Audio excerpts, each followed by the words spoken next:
Walang preno kung bumatikos. Malalim at makatwirang komentaryo. Mag-ingat ang mga politikong gumagawa ng kalokohan at baka kayo ay tamaan ng Rapid Fire!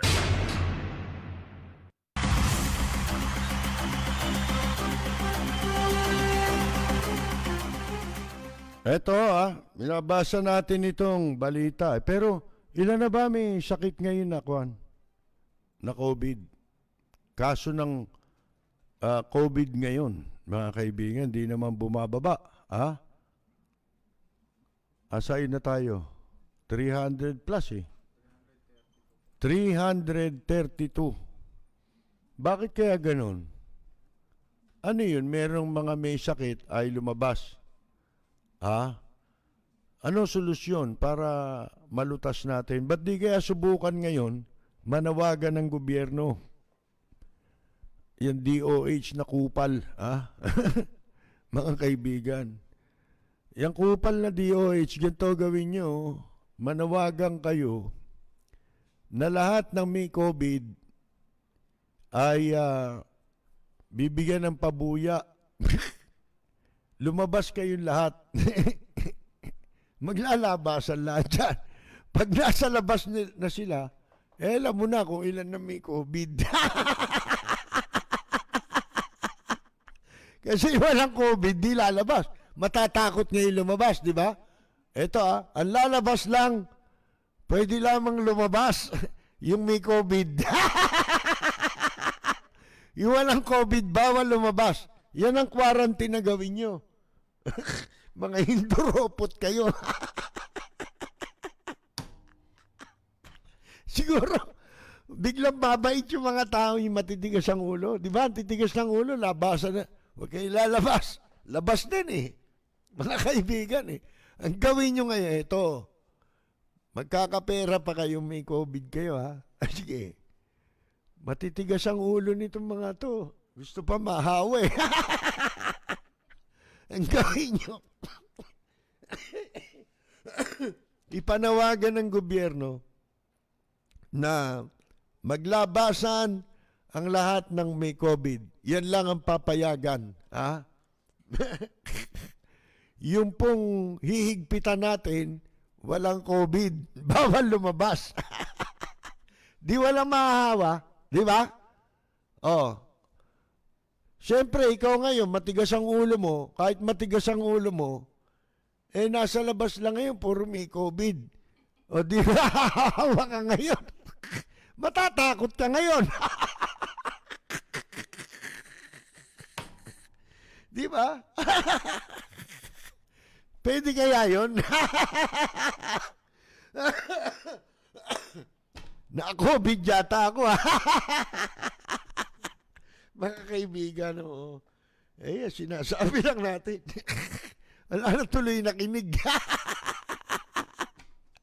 Ngayon, ito, sabi ni Presidente Digongyo, either you resolve the issue sa impasse, kasi ang mangyayari po niya, pag hindi naipasa budget, kung ano yung budget natin nitong 2020, yun din ang magiging budget para sa, ang daming nanakawin nila. Di ba? Nakahanda na yung mga nanakawin yan. Doon nga nakalagay sa budget na yun. Di ba? Yung karugtong nung Manila Bay, 42 billion yun Yung rehabilitation, clean up ng DENR kasama dyan, gusto masolo ng DENR yun Diba? Gusto maging multibilyonaryo ni Ahan Chen Mga kaibigan diyan sa DENR. So, mabibitin lahat yun. Malelechi lahat yan. Hindi naman ang sinasabi nila kailangan ng 2 billion sa bakuna. 2 billion lang yun. Kailangan sa PPE, 2 point something billion. Sipin mo ang pork barrel ng Congress magkano? 300 plus billion eh. Mga kaibigan eh. Kung di ako nagkakamali eh. Ang laki. Ang laki ng allocation sa Congress. Tanin nyo si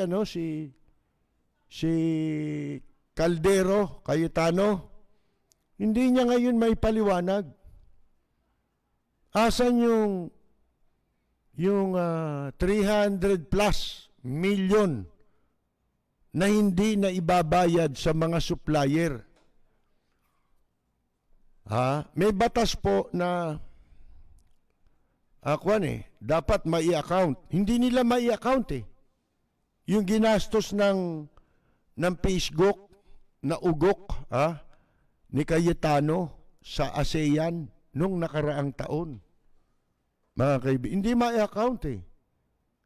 Kaya hindi malaman bakit hindi mabayaran itong 300 plus million, 370 plus yata yan. Yung kagabi, di ba, binanggit natin. Hindi nila maipaliwanag. So, ayaw magbigay ng accounting nitong PhilGok sa Philippine Olympics, sa Philippine Sports Commission. Yung POC, hindi ko malaman kung alin doon sa dalawa. Yung PSC, kasi yan ang nagsusupervise sa mga palaro natin, di ba? Ngayon, ang problema, humihingi ng karagdagang budget itong sports commission. Kasama doon sa hinihingi nila, yung hindi pa binabayaran ng PhilGok, ng grupo ni Cayetano doon sa mga supplier. Meaning to say, imbes na ipasoli mo kay Cayetano yung pera, ang balak ngayong gawin, ikuha ng panibagong pera na dapat doon kasama na yun sa budget eh. Napakalaking budget, 7 billion o 9 billion yata naging budget ng ASEAN eh, kay Cayetano. Kaya si Cayetano talagang nagmamatigas na ngayon. Bakit? May pera na eh. Pwede na siyang kumandidato, hindi na kita kailangan.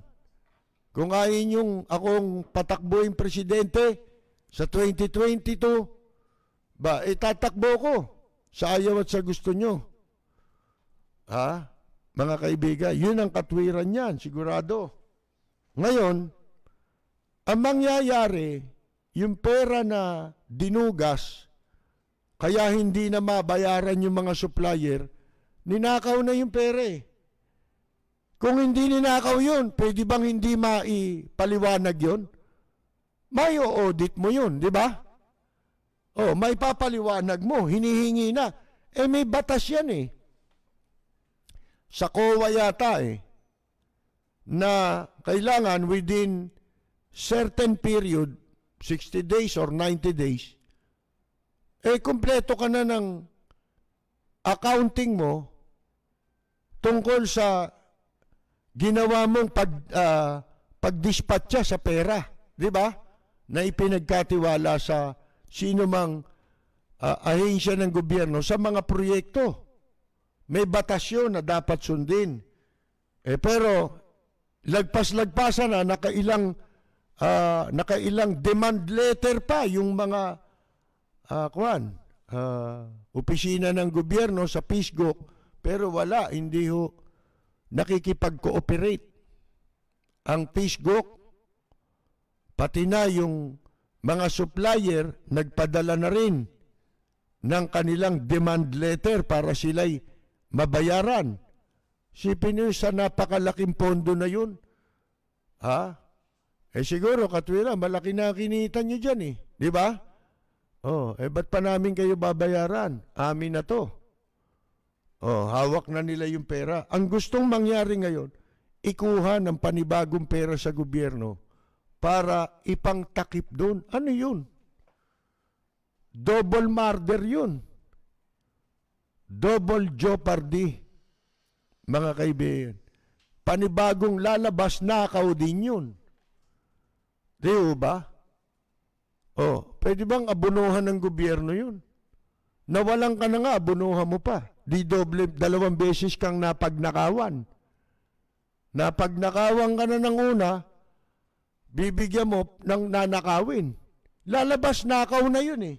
Yung ibabayad sa mga supplier, panibagong budget na manggagaling sa taxpayers' money, bay, katarantaduhan yun, mga kaibigan.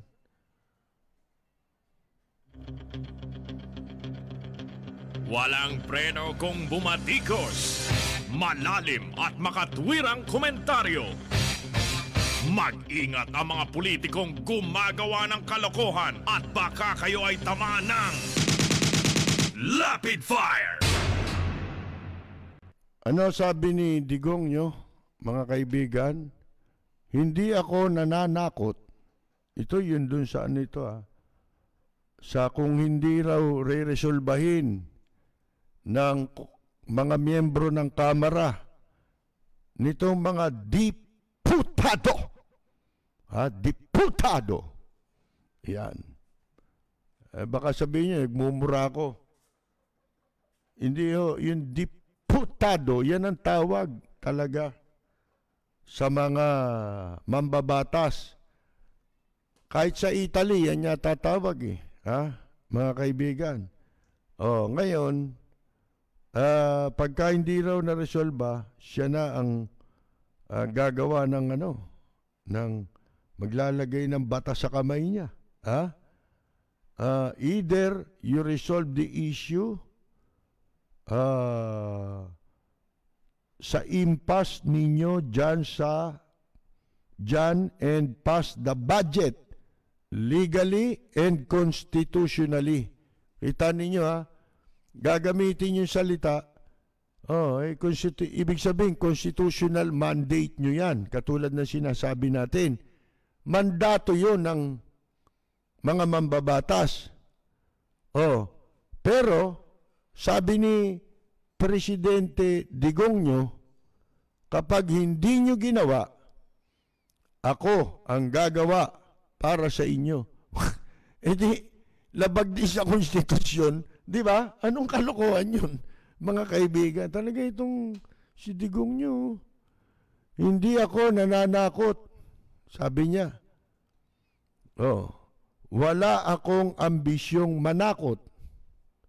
Wala din akong ambisyong magtagal sa pwestong ito na puro problema. Talagang paniniwala. Dati pwedeng maniwala sa ganun mga salita niyan. Wala raw siyang ambisyong magtagal sa pwesto. Pero, yung ginagawa niya, puro mga palatandaang ayaw na niyang umalis sa pwesto Di ba? Lahat ng nakikita mong palatandaan, kabaliktaran nung sinasabi niyang wala siyang ambisyong magtagal sa pwesto. Di ba? Ilang beses pa nga sinabi, bala ko na nga mag-resign Pinatawag ko pa yung cabinet sabi nung meeting, gusto ko na mag-resign Ba, ayaw daw ng mga cabinet. Kung totoong sinabi nila yun, paano naman? Siguro sabi nila, paano naman kami? Nagnakaw kami. Tapos magre-resign ka. Di makukulong kami. Di ba? O ikaw, maaaring makaligtas ka kasi nag-resign ka Baka hindi ka na habulin. Di ba? Alang-alang sa pagre-resign mo. Kami. Paano yung ninakaw namin? Di ba? At saka yung mananakaw pa namin. Siyempre, yun ay sasagot nun. Di ba? Mga kaibigan. Kasi kung tototohanin niya yung pagre-resign niya, yun ang pinakamagandang paraan niya para siya makaligtas sa kaso niya. Di ba? Baka dahil dun magkaroon ng compassion sa kanya, na, pabayaan mo na, kalimutan mo na pinagagawa niyan. Total, nag-resign eh. Di ba? Oh, yun. Ito na, habulin natin. Itong mga traidor na ito sa bayan. Makapagnakaw lang, pati kaligtasan ng bansa at mamamayan ay isinapanganib nitong mga walang hiyang ito. Isinuko ang lahat sa mga inchik. Libre ba yun?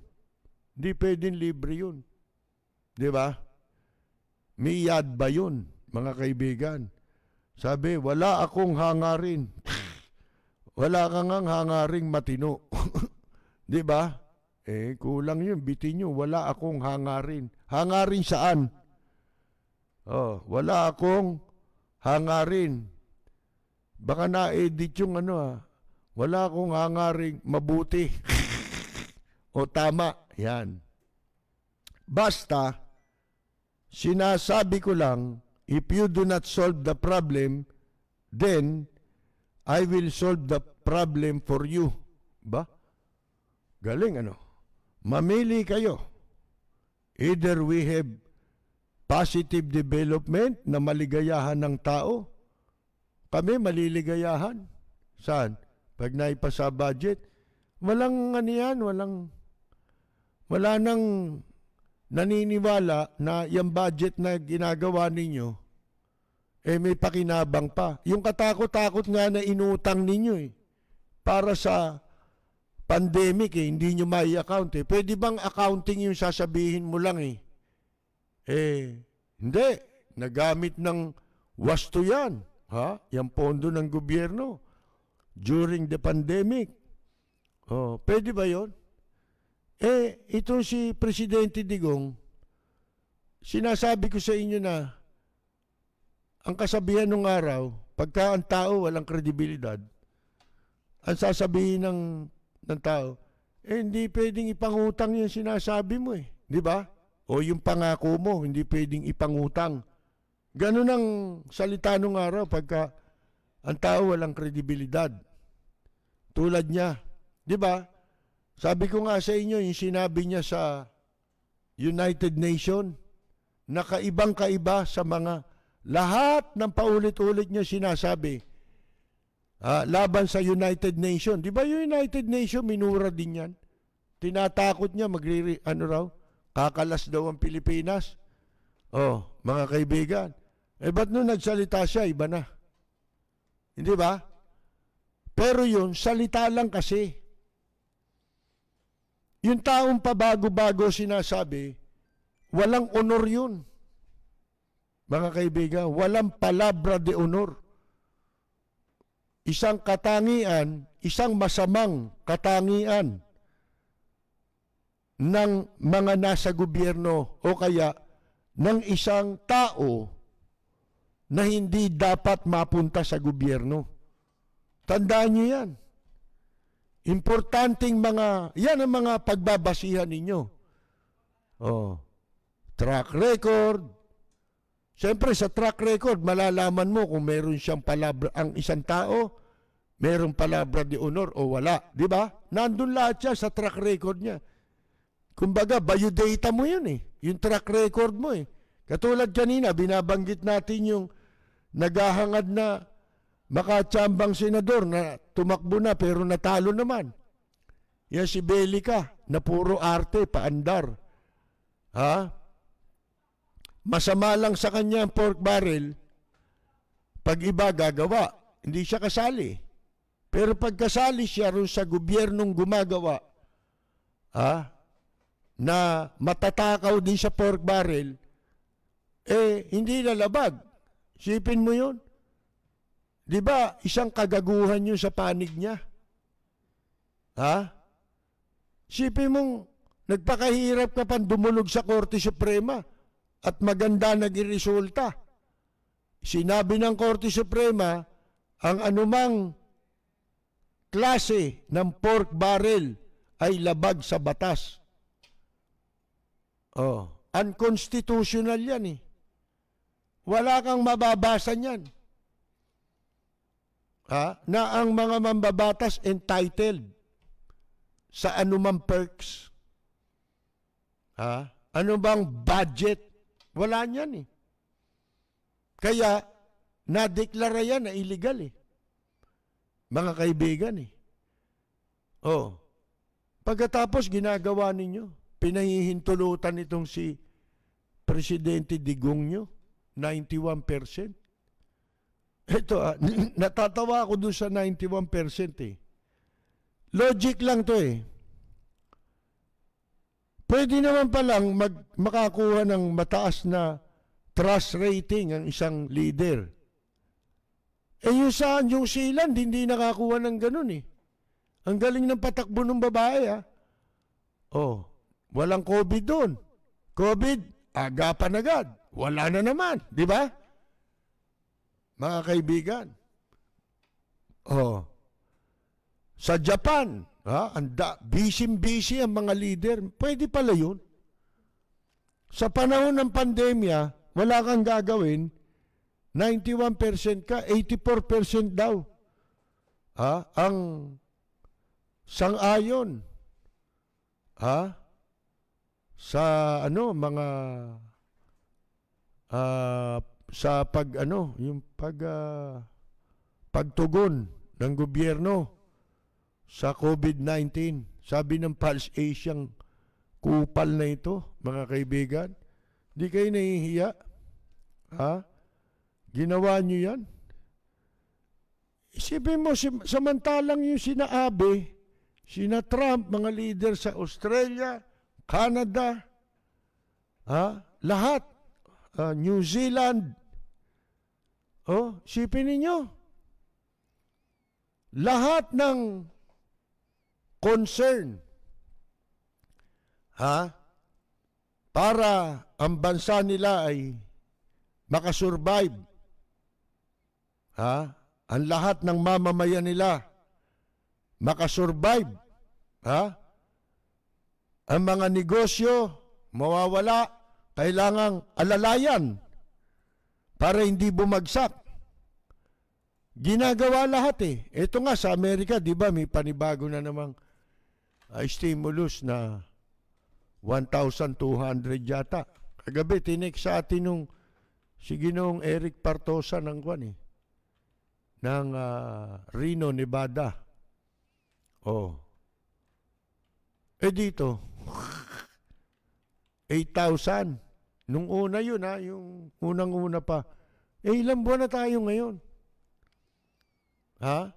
Buti, alam nyo, mapagtatanto nyo, mabuti may Panginoon Diyos eh. Dito may Diyos eh. Sipin mo matagalan ng tao yan. Pagpalagay mo na, may mga nakakuha nga, di ba, ng 8,000. Meron talaga. Kaya lang, hindi lahat yun. Yung malaking, mas malaki yung ninakaw dun. Kumbaga, barya lang ang nalaglag dun sa pondong inilaan na ayuda. Kasi, paanong nakatagal ang mamamayan dyan, no? Ang natuwa lang dito, yung mga tamad. Yung mga tamad. Pagkatapos nga nito ano pa direksyon ng buhay ng iba? Kung may trabaho ka nun wala na ngayon, nalugi na yung kumpanya mo, wala ka nang babalikan. Saan ka napapasok ngayon? Wala na Wala tayong direksyon hindi tayo tinulungan Mga kaibigan, mantala sa ibang bansa, lahat, hirap na hirap ang mga leader doon, talaga nagpakahirap. Sa Italy nga, di ba, muntik nang mag-resign, di ba? Yung leader doon. Ano pa lang yun, Nung nasa unang mga buwan pa lang tayo, sumuko. Pero na-survive nila Kasi yung walang nakapag-isip na sa ganitong sitwasyon magnakaw tayo. Wala nun Wala nakaisip sa ibang bansa na sa ganong sitwasyon, katulad natin ngayon, unahin mo yung Dolomite para makapagnakaw ka, tabunan mo ng Dolomite na may lason yung Manila Bay para magmukhang puti. Ha? Alam naman, ayan, nangyayari na lahat ngayon. Ulan pa lang inaabot niyan, ha? Hindi pa bagyo.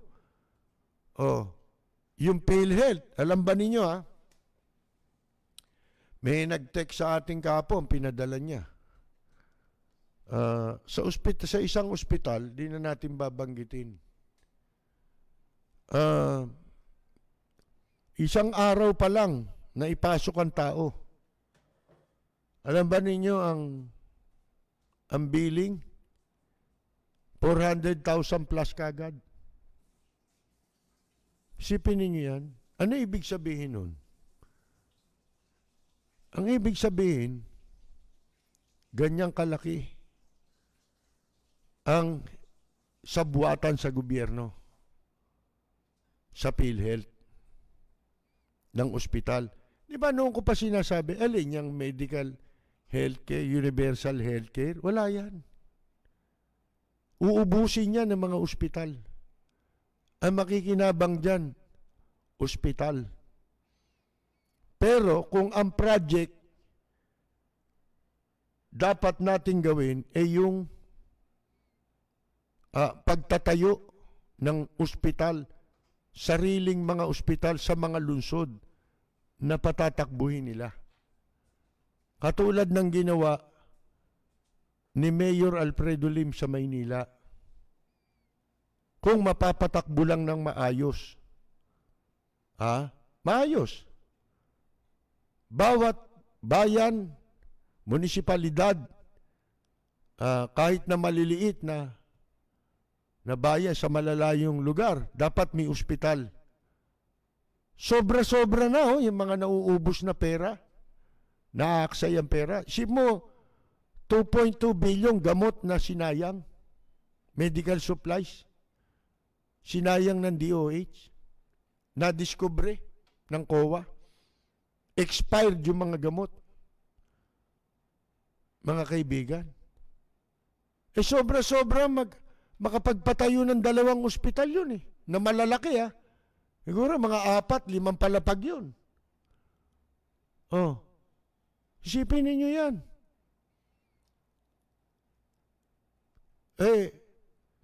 Wala hong gumawang bansa na ganyan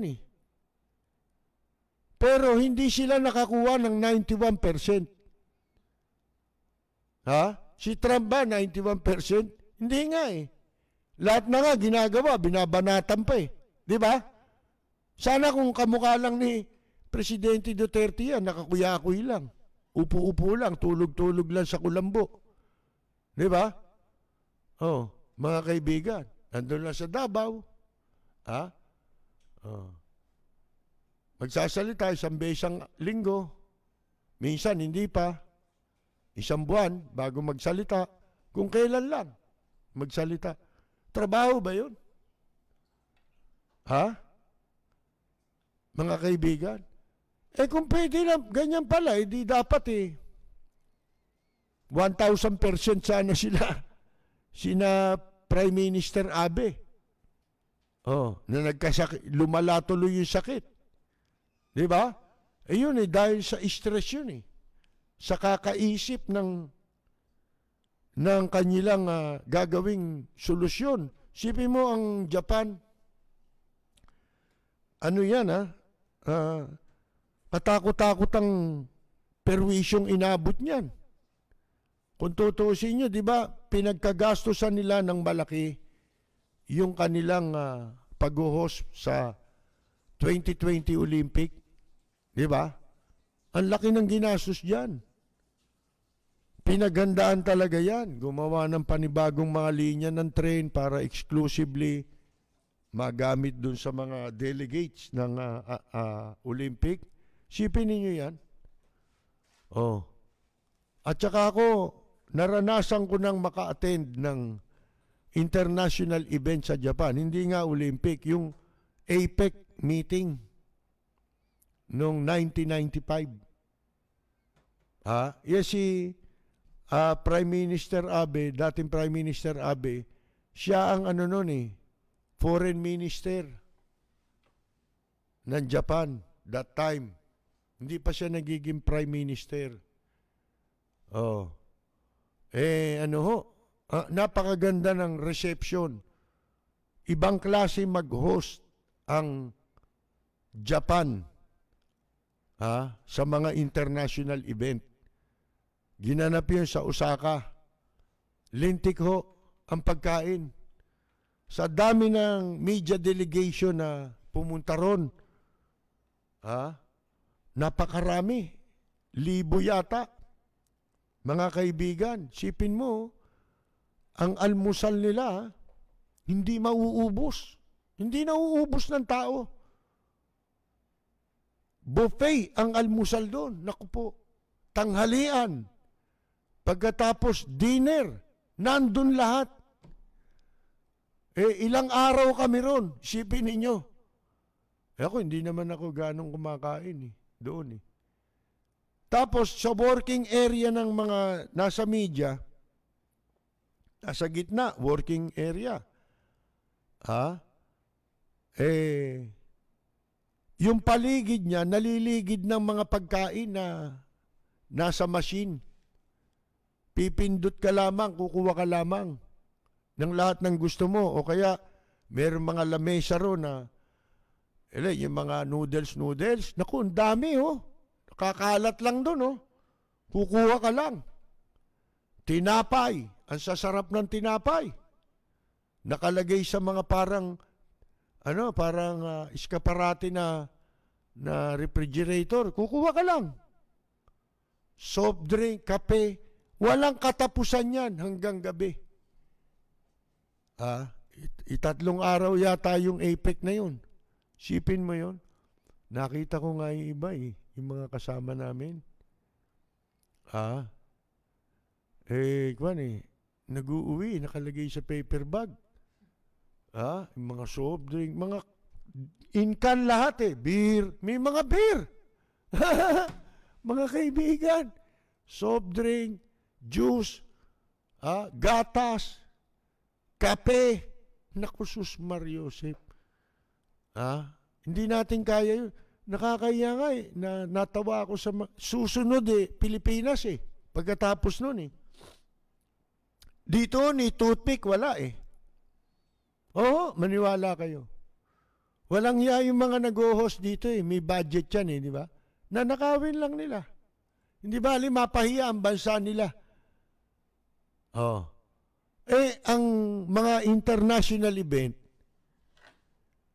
ginagawa yan para at the same time, makakuha ka ng ng return of investment, di ba? Paano? Dapat, gumastos ka man, may makuha kang kapalit.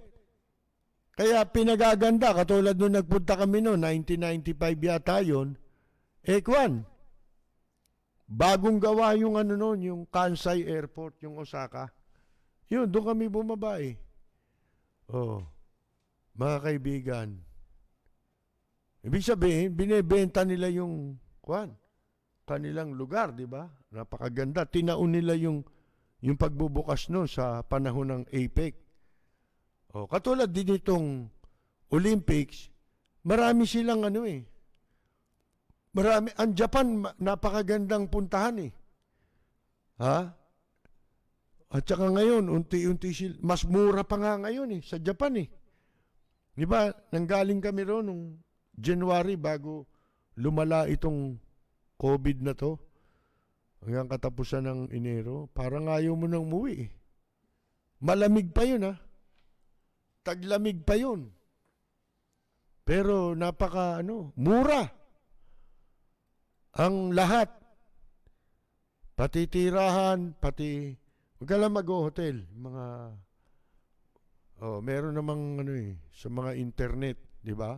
Magaganda, mga bahay, uupahan mo. Pagkain, huwag ka lang masyadong magluluho, medyo magre-renda ka. Kaluluho, matatapat ka doon sa walang kwentang pagkain.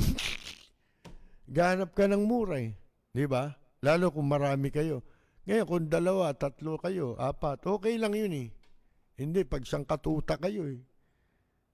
Wala, kahit mura, mahal din. Di ba? Pero sa totoo lang, kumpara sa ikaw mag-tour dito sa Pilipinas, Boracay, ba't ako pupunta dyan? Di ba? Kung ako gusto kong magbakasyon, magja-Japan ako. Tapos tatawagan ko Roy Japan Tour. Di ba? Ayan, talagang iikot ka niya sa Japan. Si Roy, Roy Asiñero, Roy Japan Tour. Kontakin nyo yan. Nako. Mga inapapanood nyo rito, di ba? Wala pa ho yan sa mga kumuha kay Roy bilang tour guide. Kasi may opisina siya eh.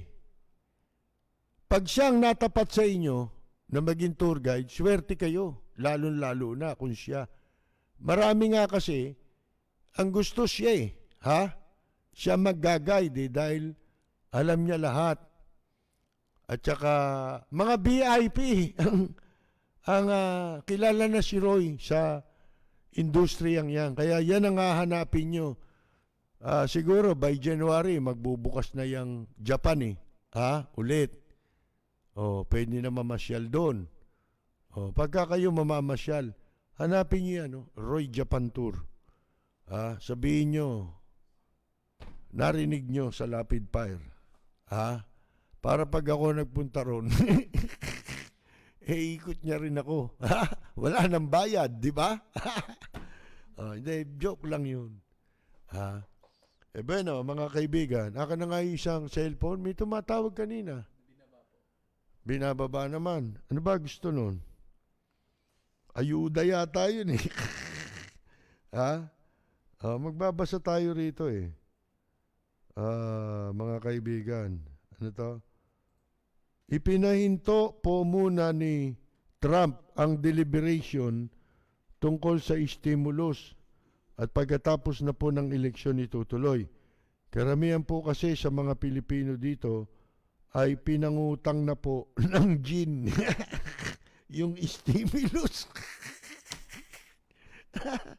Sabi ni Mr. Pajardo ng New York yun, mga kaibigan.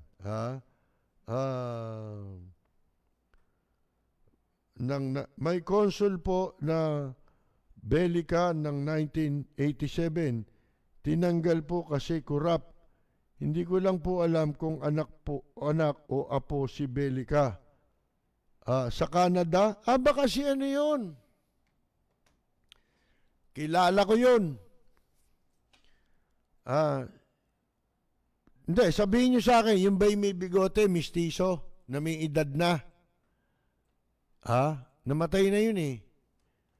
Ang alam ko broadcaster dati yun eh. Na Ilonggo. Kung yan yung tinutukoy ninyo, kwan yan. Anong tawag dito? Tsuhin. Nung tatay nitong Belhikang ito. Tsuhin, bali lolo niya rin. Tsuhin ito eh. Pero itong Belhikang ito, dito na lumaki to sa Maynila. Yung sinasabi niyong Belica, tagaan yun. Somewhere in Iloilo, ganyan. Taga ron yun. Kilala ko yun, kung yun yung tinutukoy nyo. 2,000 monthly Canadian dollar.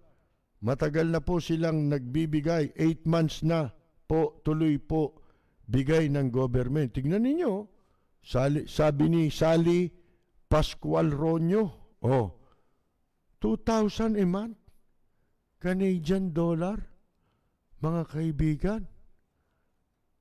Dito, yung 8,000 naging napunta sa mayor. Nung ibigay ng mayor sa barangay, 6,000 na lang yon.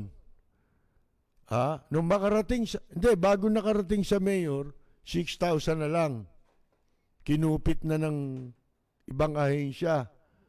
Tapos, pagdating naman sa mayor di 6,000, binigay yung 4,000 sa barangay. Nung makarating sa tao, 2,000 pero dalawa kayong mag-aate. Ang galing dito, no? Hayop talaga mga anak ng mga kaibigan, no? Ito, bukas natin mababasa itong isang artikulo tungkol dito kay Cayetano, Cayetano Caldero, sabi naman ni Donald Aquino,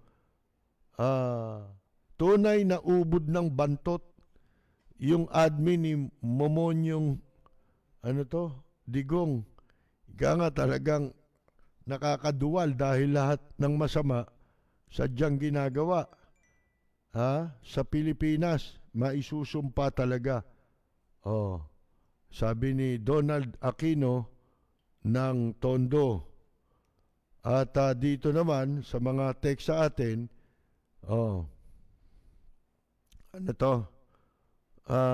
one of your million listeners, please don't mention my name.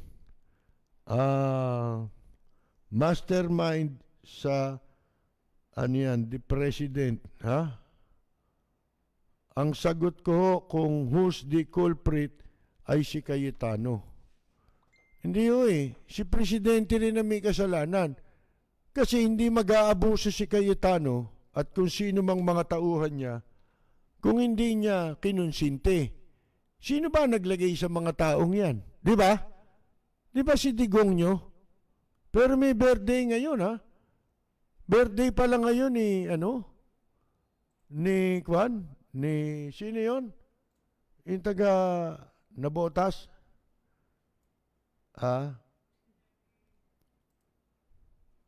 Si Lorraine Prado, di ba? Birthday ngayon ni Lorraine Lorraine, happy birthday sa iyo, At saka si Hansel Barrientos. Hindi. Si Hansel Barrientos ng Tondo.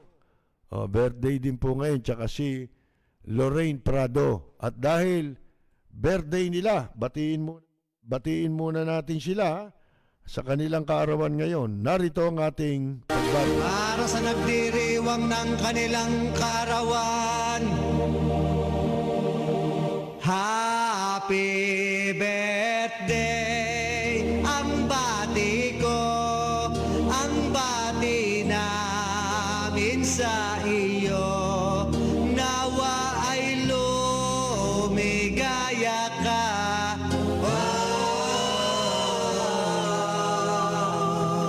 at abutin mo pa sana ang maraming kaarawan.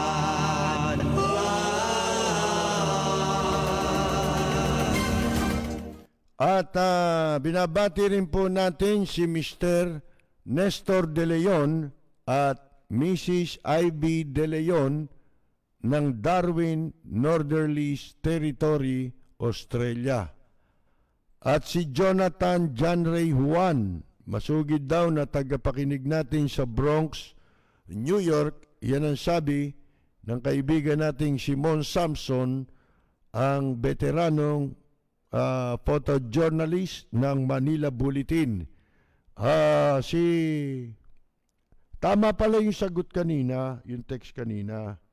Mastermind is the president. Yan. Walang pangalan Si Ginoong Eric Partosa naman ng Reno, Nevada, sabi niya, dito po sa Nevada nung magsimula ang pandemya, ang mga nawalan ng trabaho nakakatanggap ng unemployment sa gobyerno, 1,200 buwan-buwan.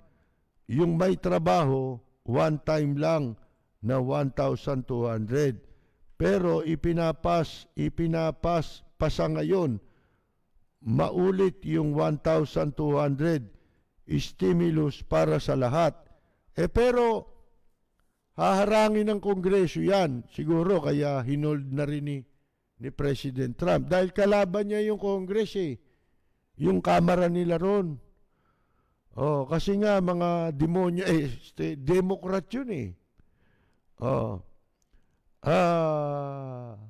Pwede ho bang makarinig pa ng mga bagay tungkol kay Eli Soriano na paminsan, bayaan nyo, sa ibang araw po si June Garcia ng Bulacan, si Bad Eli, Kuyukot Soriano, may isang araw. Dito sa Balanga, Bataan, maraming magnanakaw ng SAP, mga barangay kapitan at DSWD ang mga magnanakaw. Si Caldero, swapang yan. Kala mo magaling na tao. Si Digong wala ding palabra de honor. Meron tayo dito, Nora Honor. Asan ba? Natulog na eh. Ang may kagagawa ng lahat ng paghihirap natin ay si Digong nyo. Ba, hindi ko Digong nyo yan. Hindi ako kasali dyan. Digong nyo na lang yan, ha?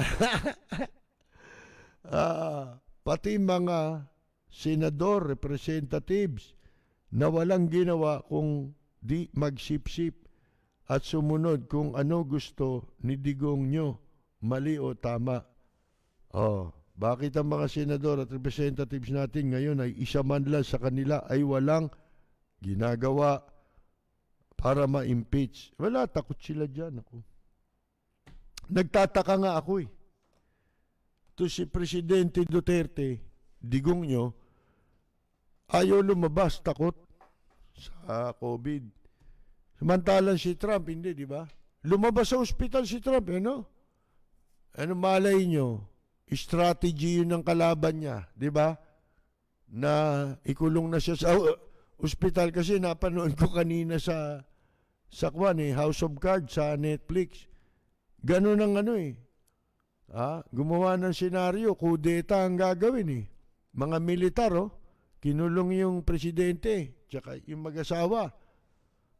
Pagkatapos, dinala sa bunker, kunyari merong panganib, may terrorist, ganun. Pero sila lang ang gumawa, nabisto rin sila nung presidente. Wala rin sila nagawa. Natunugan sila agad eh. Gawa-gawa lang nilang kwento. Ano yun? Kapersi, pareho tayo ng tumbo kung sino ang pasimuno ng awayan. Walang iba kundi si Digong nyo. Sabi ni Louie ng Imus Cavite, para lumabas siyang bida na naman. Yan lahat gusto siya bida eh.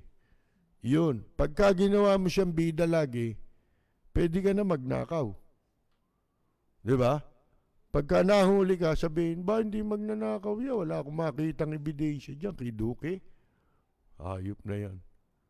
May ospital at lahat eh. Nakinabang at lahat. Sa PhilHealth wala pa rin makita. Sabi si Greg ng Imus, wala tong comment eh.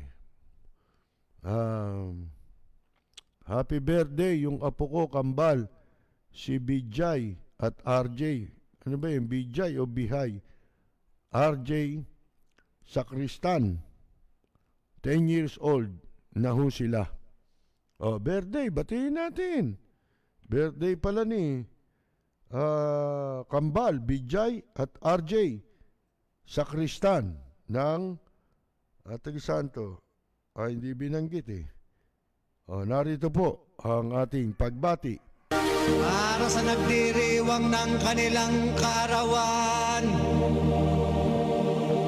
Happy birthday, ang bati ko, ang bati namin sa iyo. Nawa ay lumigaya ka.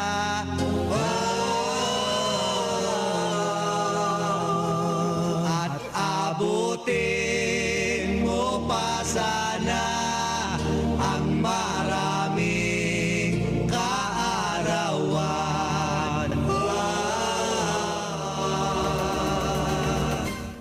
Okay, mga kaibigan, puro itong mga text na to, puro naniniwala sila lahat, may kasalanan dyan si Presidente Duterte. Kaya wag nyo nang sabing mapagbibintangan, maalalang may kasalanan, yung Congress. Mag-aabuso ba yung mga yan kung hindi nakikipagsabuatan yan? Di ba?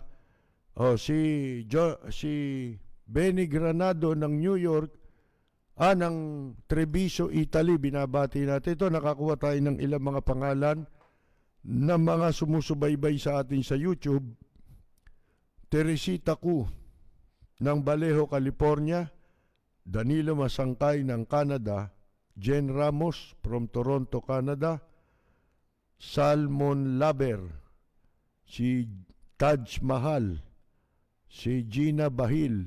Leo Rea. Linda Gabriel. Akira Samoto. Hana Mizuki.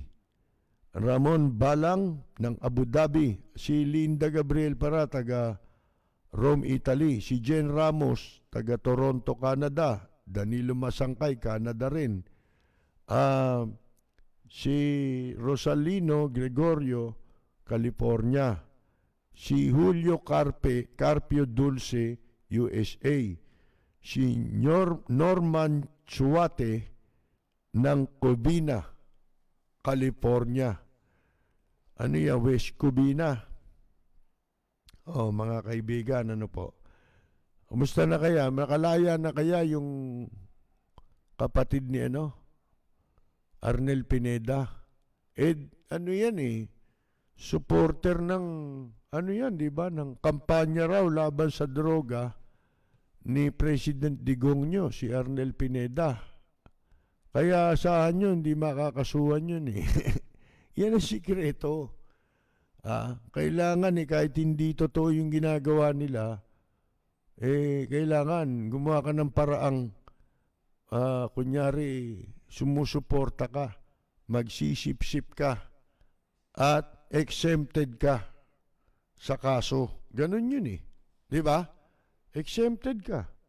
Gumawa ka ng katarantado, magnakaw ka, magsyabu ka.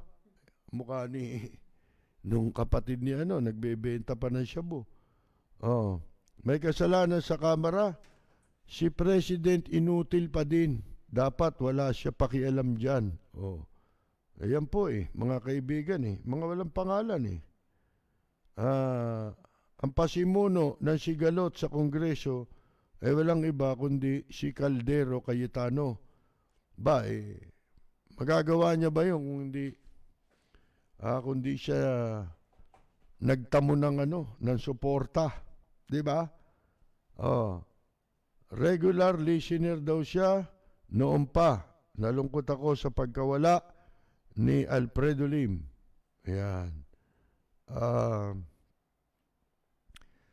Wala mga pangalan Lalagay niyo pangalan niyo para ma-acknowledge natin po. Bueno, wala na tayong oras. Mga kaibigan, medyo kakapusin na po tayo,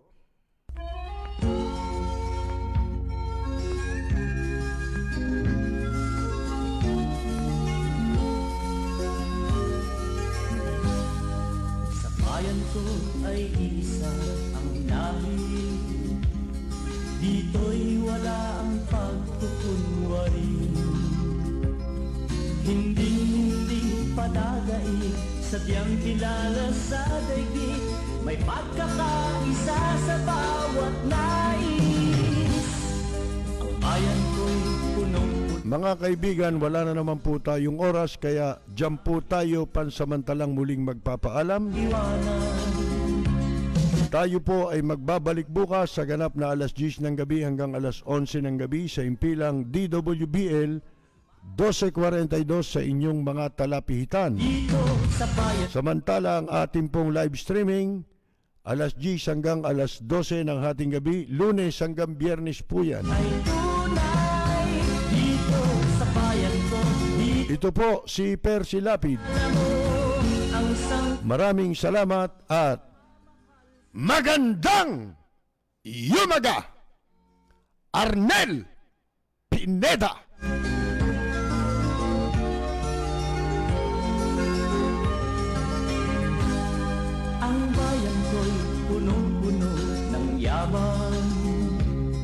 bakit ito'y kailangan pang iwanan? Hindi nga ba't anong sarap mabuhay ng buong ganap sa bayan mo, sumapit ng yaong wakas. Dito sa bayan ko, lahat kami pantay-pantay, walang nang-aabit, ang pag-ibig ay tunay. Dito sa bayan ko, dito'y makikilala mo ang mga kaibigang nagmamahal sa'yo. Dito sa bayan ko, lahat kami pantay-pantay, walang nang-aapit, ang pag-ibig ay tunay. Dito sa bayan ko, dito'y makikilala mo ang isang kaibigan, ang mga kaibigan